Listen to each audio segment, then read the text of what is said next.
Hello, friends. Pastor Doug Batchelor here. You know, one of the questions that we get more than any other this time of year is, should a Christian celebrate Christmas? And so I'm going to take just a few minutes and address this very quickly. First of all, there's nothing in the Bible that tells us that Jesus was born the 25th of December. In fact, we can be pretty sure he wasn't born that time of year, mainly for three reasons. One is, you would not have shepherds out in their fields during the coldest time of the year in the northern hemisphere. The climate in Israel is very much like here in northern California. And around the 25th of December, it is cold, it is wet, there's almost no grass in the fields. And so that's one thing. Another thing is the Caesar would not have issued a tax requiring people to travel the coldest and darkest time of the year to their place of origin so that they could be registered and ultimately pay more taxes. They usually do that when there was crops in the fields. It just was a lot more practical. So it's very unlikely that Caesar Augustus would issue that tax during that time. And the third reason, I think it's probably the best reason, we sort of know when Jesus was born because it tells us in Luke chapter 3 that Jesus was baptized as he began to be 30 years of age. Now there's a reason for that because, well, King David started to rule at 30. Joseph went out over Egypt at 30. A priest could not begin to serve until he was 30. Christ began his ministry around his 30th birthday, and he was baptized. Now, we don't know what that date was, but we do know how long he ministered, and we do know when he died. Jesus died in the spring during the Passover, 3.5 years later. So if you simply count back 3.5 years from when he died, and you know he died in the spring, he was probably born in the fall. So where did December 25th come from? It's pretty clear that it wasn't from the birth of Jesus. Matter of fact, you can read here in the Catholic Encyclopedia, it states Christmas was not among the earliest festivals of the church. Irenaeus and Tertullian omitted from their lists of feasts, and those authors lived in the 3rd century AD. So, up to 400 AD, no Christians were celebrating Christmas around the 25th of December. So what happened? Well, it's really something that's astronomical when you think about it. The winter solstice is around December 21, 22. That means it's going to be the shortest days of the year. The days continue to get shorter and shorter and shorter until you get to the 21st. Then there's like a stable time for about 3 days where you don't really see any change in the days. The days begin to get noticeably longer around the 25th. So all over the Northern Hemisphere, in a number of cultures, that was a time of different celebrations. Yes, some used it for sun worship. Some did it because it was time of agriculture. Some celebrated because the days started getting longer again, and they were just glad that it wasn't going to be getting darker, it was going to be getting brighter. And so even in the Americas, among the Indians, in the Northern Hemispheres, everybody noticed the day started getting longer around the 25th of December. So when the church started trying to pick a date to celebrate Christ's birthday, they thought, well, this will be a good time. And we can exploit the fact that many of the pagan nations are taking that time off. You can even look among some of the many festivals. For instance, the Romans had Saturnalia, and the Scandinavians had the Yule. The legends abound about some of the ancient deities that were born on the 25th of December. You got Krishna, Vishnu, Mithra, which is Mithras, Horus, Hercules, Bacchus, Tammuz, Indra, Buddha, just all over the Northern Hemisphere, as I said. So they picked this time because they thought it would be the best time when they could try to evangelize some of the pagans that were in the kingdom. Now, I don't think that's the best reason to pick a date. I do sort of understand it.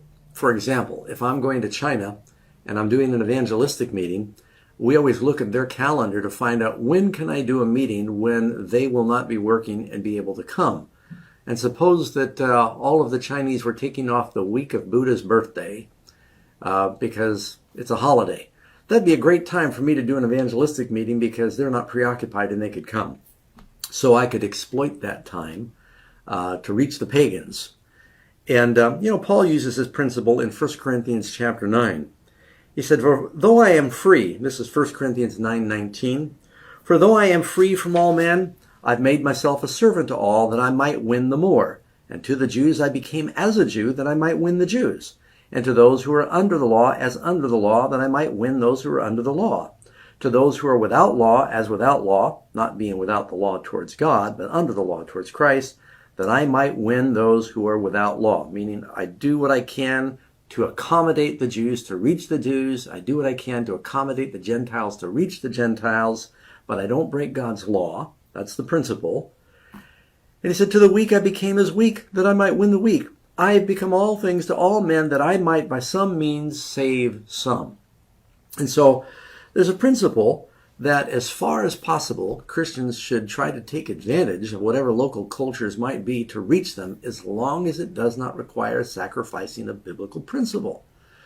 Now, Christians should not be involved in the pagan trappings of Christmas. Santa Claus is not real. We shouldn't be making a deal about reindeer and burning Yule logs. Now, someone's going to ask about the Christmas tree. People often go to Jeremiah chapter 10, and they read this passage. It begins in verse 2.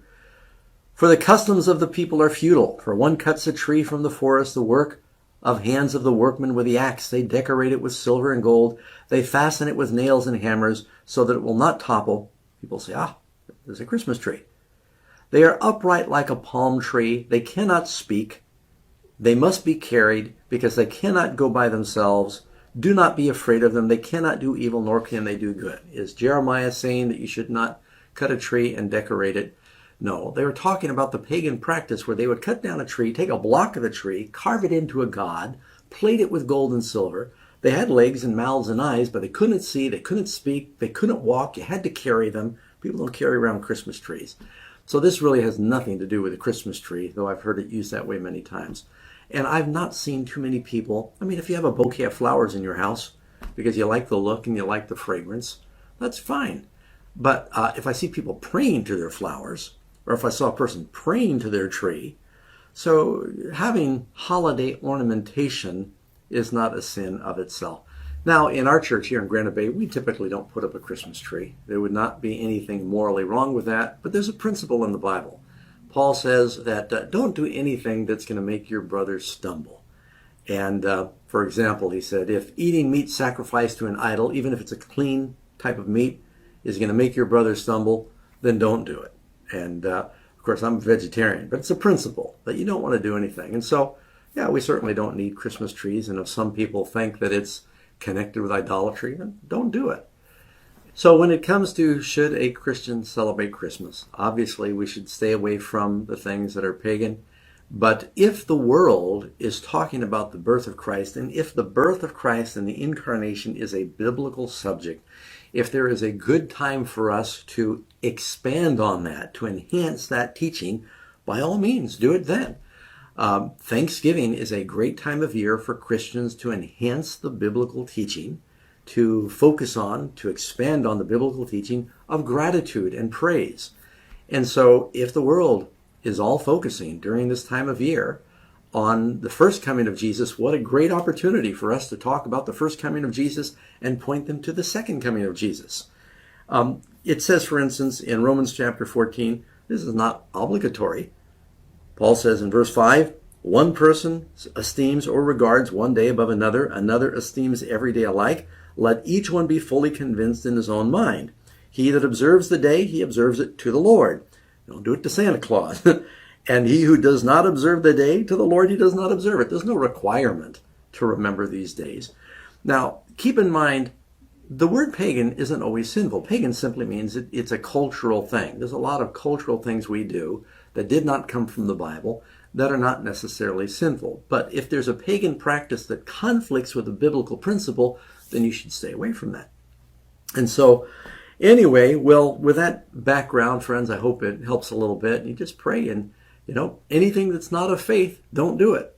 But if in faith, if you can take advantage of this time of year to be a witness to your neighbors, to share gifts, to focus on the first coming of Christ and the incarnation and bring glory to God, by all means, be all things to all men that you might reach more for Christ. God bless you. Hope that's helpful. And keep amazing facts in your prayers during this time of year.